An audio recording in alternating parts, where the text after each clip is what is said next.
What's good, y'all? It's day 20. One more day. I know you ready. Or maybe not, I don't know. But today I just wanted to talk about how important it is to keep your vibration high. You know, it's a lot of things that happen in our lives that we don't have control over. And sometimes we do, you know. But no matter what happens, that it's important for us to keep our vibration, our spirit at a certain level, because I'm convinced that when it gets too low, that's when we may find ourselves susceptible to all kind of thoughts that really don't need to be permeating our mental space. And because everything is mental, we got to keep that together, our mind and our spirit, because that's a rabbit trail we can go down that's really hard to get out of. And so no matter where you are in your journey, no matter how you feel like it's been going, no matter whether you feel like you got everything you need or want right now, or whether it's still on its way or you still working on it, all of those things, find something to be appreciative and to be grateful about. That gratefulness and that appreciation, it'll keep you up here. Even when you feel in your spirits you ain't got no reason to be up there, you start practicing that shit, it'll take you back.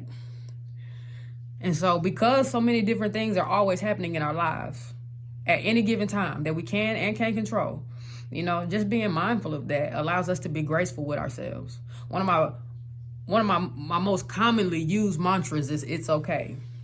And I don't use that as a way to excuse myself of accountability or responsibility, but to acknowledge when I did my best or I did what I knew to do. And, you know, sometimes shit happen that you just don't anticipate. The question is how we fix it and how we move forward.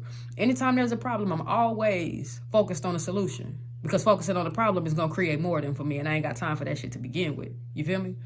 But the solution to take me somewhere else. So anytime something happens, you know, focus on that and let that continue to lead you to a new place. And so, yeah, be graceful with yourself, y'all. A lot of us carrying a lot of stuff, more stuff than that's ours to carry. And for whatever reason we doing it. But we got to figure out what's ours to carry that, and let the rest go. And when I say the rest, I mean all that shit. Other people's stories about us, any type of shame, guilt, hatred, self-sabotage, all that shit. We carry a lot of that in us. You know what I'm saying? Just because we've been programmed to be able to function in it or to be able to withstand it, that don't mean that that's how we're supposed to be able to live, though.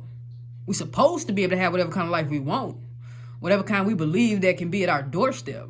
But that believing part is up to us in terms of what we see as a potential to be true. Hopefully our beliefs are somewhat in alignment with the things that we know and we've seen or we've experienced. Experiential knowledge. It speaks in its own way too. And so all of these things work together. Like I said, be graceful with yourself, because the more graceful you are with yourself, the more graceful you are able to be with other people. And I personally got to work on that, because other people feel like I'm harsh, but I'm like, man, y'all ain't built for this shit. You don't know kind of conversations I have with myself in the mirror. Then I got to be mindful with myself, like, hey, you got to also be mindful that when you talk to yourself, you speak affirming, you speak lovingly, you speak to yourself with grace. That you're not too hard on yourself in the name of productivity, because you are a human being and not a machine. All these things, they yield back to us being able to be healthy and whole people. So that's just what I got for today. Ain't too long, but I appreciate y'all for tapping in. Hopefully, I see you again tomorrow on day 21, and I have something else for you.